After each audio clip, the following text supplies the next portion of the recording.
The title of this video is Getting Started. Immediately after installing QPlayer, you will get an icon on your screen. Here I'm using the program Fences to keep everything organized, but we can double click on our newly created icon and we'll see that the screen comes up.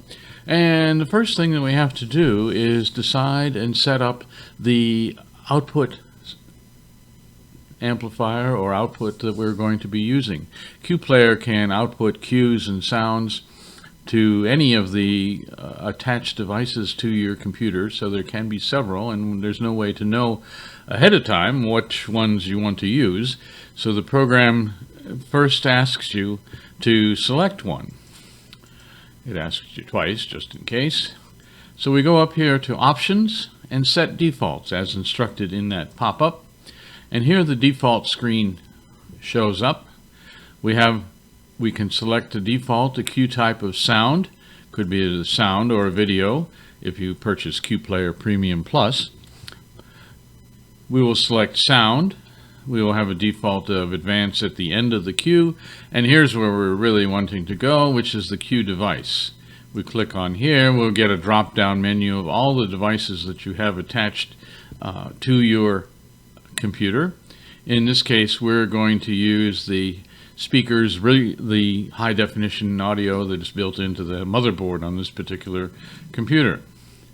We can set the cues to that, and that will change all the cues that are in the cue list in the sample file that comes up. Save that.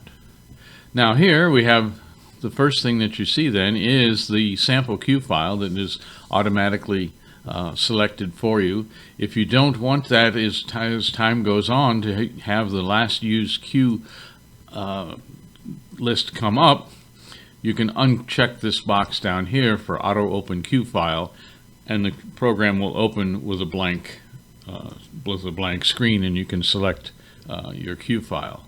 In this case, we don't want to be redundant with there is a video already on the web page that describes all of these cues and shows you the editing and all the selections that can be done with those cues. For this situation here, what we want to do, because you're just getting started, you may want to do a new cue file. So rather than deleting all of these cues, we can go here to File and select New Cue File. It will ask if we want to select or create a new directory for this cue file. In this case, we'll just say no, and a file selection screen will pop up. We'll make a new one. We'll call this one New One. All right, we will save that.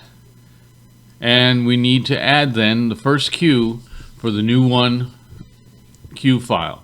Here we'll see up here we're using new1.q registered to our theater or ourselves, depending on how you purchase the program. The first thing that comes then is, in adding a new cue, you can have a cue call, which would normally be start with S for, say, sound cues, V for V cues, but it could be abracadabra or whatever you want to call that cue for your stage manager to call out to the sound person.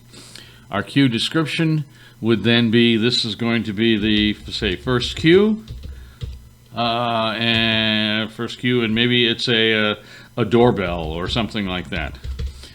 All right, it is a sound file as we've selected before.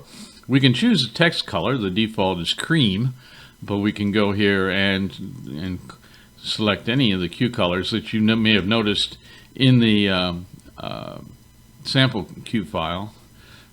It can have various colors, but we'll just go with the default here, and we're going to select a sound. In this case, we're going to do a doorbell, so maybe we did ring for our doorbell. We'll click the open button. We'll see that the file path and name of the file appears in here, and now we can choose the rest of the editing functions that we described in the other video. quickly. Normally you might have the play key as the trigger. The fade time is the fade. Let's make this cue say fade in, so it's going to start at 0 and it's going to fade in over 3 seconds to its maximum volume. We're not going to change the start or stop. We can select the speakers that it comes out of.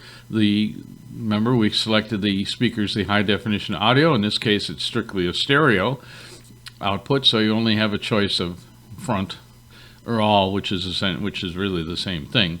But it shows you the number of speakers that were available. If you had a 5.1 or a 7.1 sound card, then these other options would be viable for you. Then our action of a sound file is to play, and we're normally going to advance it end, and we save that. So now we have our doorbell, we can play it, and we're done. Hopefully this will get you started in creating a cue file. After this first cue, you can add cues. A blank screen will come up. You're going to replicate, redo the cues again, and you'll be on your way to creating a very smooth show. Thank you for watching.